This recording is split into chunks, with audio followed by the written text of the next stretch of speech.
Once again, Charles Gibson. And now, one of the biggest questions of life. What happens when it's over? Heaven? Hell? Nothing? Or might there be a fourth possibility, reincarnation? Could we come back as someone else? Here's Chris Cuomo with two down-to-earth parents who thought they understood the mysteries of life. That is, until their toddler began to talk. On March 3rd, 1945, a 21-year-old Navy fighter pilot on a mission over the Pacific was shot down by Japanese artillery. His name might well have been forgotten, were it not for the remarkable, some might say unbelievable story of a little boy named James. Okay, this is really tough. I need somebody to help me. All right, I'm the volunteer. What do you want me to do? Okay, I'll just go climb this thing and you have to hold me in case I fall. Done. James Leiniger is all boy, 6 years old and full of spirit. This is a special plane. It goes in reverse. You don't see a lot of that. James knows a lot about planes, especially war planes. What kind of airplane is that? It's a Corsair. His parents, Andrea and Bruce Leiniger, say from an early age James would play with nothing else. He was obsessed with airplanes. If you look around the house, that's all you'll see. Airplanes, helicopters, aircraft carriers. But then, when he was 2, the planes James loved suddenly began to give him frequent and frightening nightmares. I'd wake him up and he'd be screaming and he'd always be laying on his back, kicking his feet up at the ceiling. And I'd say, "Baby, what were you dreaming about?" And he'd say, "Airplane crash on fire, little man can't get out." They sound like typical kiddie nightmares, but Andrea says they went on the same way for months. Maybe too much TV. But James was just 2 and his parents say only watching Barney and Teletubbies. Teletubbies! And Andrea and Bruce say they weren't watching World War II documentaries or conversing about military history. This is an F-18? No, that one. So what explains the nightmares and James's strange obsession with airplanes? I talked to my mom about it. 2 bombs in A lot of times my mom had said maybe he's remembering a past life. What did you say? Politely, baloney. Andrea and Bruce of Lafayette, Louisiana are a highly educated, modern couple. To them, the possibility that their little son James was manifesting signs of a former life was, well, a little out there. You know, having a past life is not the initial conclusion that you come to. You try and figure out any other way he could have. Did he see anything? Has there been anything on television, anything that we've discussed? But as time went by, Andrea didn't know what to believe. Here's James at age 3, going over a plane as if he's doing a pre-flight check. He would continue to say and do things that were puzzling, like the time his mom bought him a toy airplane. And I said, "Oh, look, there's a bomb on the bottom of it." He said, "That's not a bomb, Mama, that's a drop tank." A drop tank? I'd never heard of a drop tank. I didn't know what a drop tank was. Andrea's mother suggested she look into the work of counselor and therapist Carol Bowman. Bowman has written 2 books, both supporting the proposition that sometimes the dead can be reborn. We are taught from a very early age in this culture, in the Judeo-Christian culture, that reincarnation doesn't exist. Once you observe this in a child, and the evidence is very compelling, you have to open up to another explanation for what is going on. Bruce was deeply skeptical. He said there has to be a logical explanation. I don't believe in past lives. I don't believe in this stuff. But with the violent nightmares recurring 3 and 4 times a week, the Leinigers felt they had to do something. So with guidance from Bowman, they cautiously began to encourage James to share his memories. They say the result was startling. The nightmares immediately started reducing in frequency. He went down from 3 or 4 times a week to maybe 1 a week, 1 every other week. And at that point was when he started to articulate more about these past life memories. Seems normal enough, a little boy improving when his troubles are directly addressed. But Bowman says this is more, that James was forthcoming because this is the age when former lives are most easily recalled. They haven't had the cultural conditioning, the layering over of experience in this life, so that the memories can percolate up more easily. These memories tend to fade between the ages of 5 to 7. His parents say between the ages of 2 and 4, James would reveal extraordinary details about the life of a former fighter pilot, mostly at bedtime, when he was drowsy. Bruce said, "What happened to your plane?" He said, "It crashed on fire." And Bruce said, "Why did your airplane crash?" And he said, "It got shot." And Bruce said, "Well, who shot your plane?"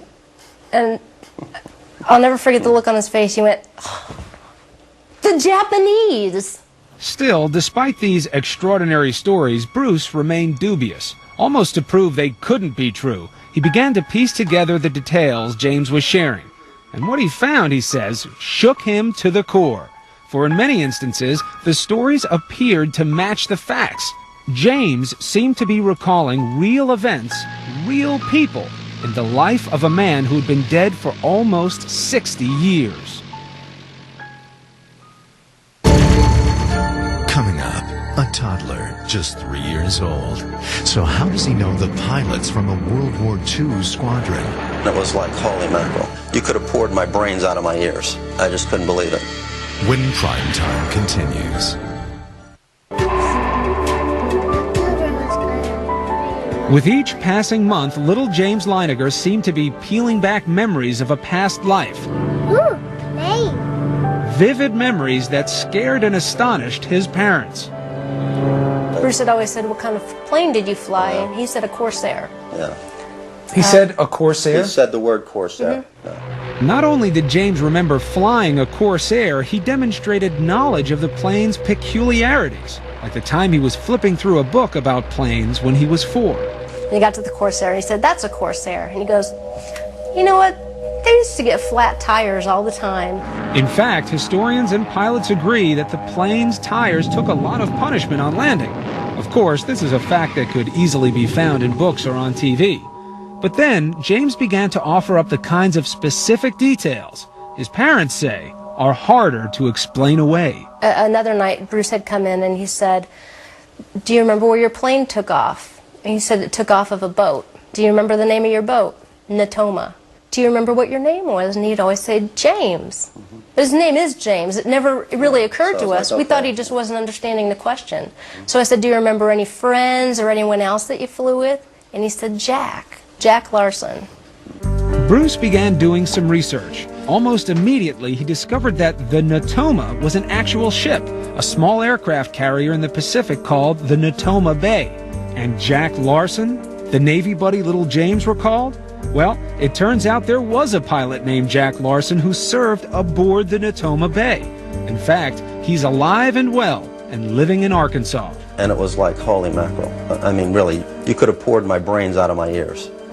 And I just couldn't believe it. And there were more clues. Around this time, James began signing crayon drawings and other artwork, James 3. One day I asked him why he's calling himself James 3. Well, it's because I'm the third James. And every once in a while you ask him that today, and he'll still say the same thing. And one day, while leafing through a new book about the Battle of Iwo Jima, Bruce turned to an aerial photo of the Pacific Island. James was seated nearby. He pointed to it and he goes, "Daddy, that's where my airplane was shot down." And I said, "What?" "That's my airplane got shot down there, Daddy." And I just went blank. I couldn't say anything. By then, Bruce had become a man possessed, searching the internet, combing through military records, and interviewing men who served aboard the Natoma Bay. Finally, a breakthrough. He learned that there was just one pilot from the squadron killed at Iwo Jima. That pilot, James M. Houston Jr. Is this why little James was calling himself James 3? It just crystallized in my mind. This has to be who we're talking about. You know, my meter of skepticism was starting to go over toward belief. When little James would describe being shot down, he told of how his plane had sustained a direct hit on the engine. We had an airplane, and I said, "Well, can you show me where it was?" And he pointed right up to the front of the engine. That's what makes this man's story so intriguing. His name is Ralph Klarber. Klarber was a rear gunner on a TBM Avenger that flew off the Natoma Bay. On March 3, 1945, he took part in a raid near Iwo Jima. As it happens, Farber's plane was right next to the one flown by James M. Houston, Jr. It was to be Houston's last mission before leaving for home the following day. As Farber recalls, the sky was thick with enemy flak. We experienced pretty heavy anti-aircraft fire, but this was the most intense that I experienced at any time. Suddenly, a flash near the nose of Houston's plane. I saw the hit. I would say he was hit head on. Yeah, right on the middle of the engine. Just as little James had described it. So what do you believe now about your son James? I believe that he had a past life. I believe that in his past life he was James M. Houston, Jr. And he came back because he wasn't finished with something. And that's essentially what I believe. Dear Bruce and Andrea. And he's not the only one.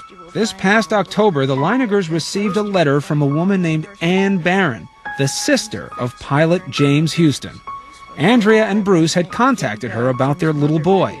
Barron heard about what young James was saying, and she believes. All of this is still overwhelming. I can only imagine how it has affected you, but I believe, with my love to you, Anne.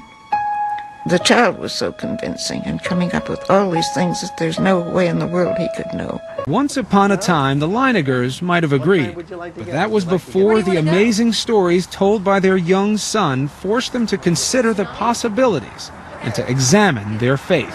Whether you believe in reincarnation or not, it's about the eternal life of the human spirit. That's right. And that's something God promises to us.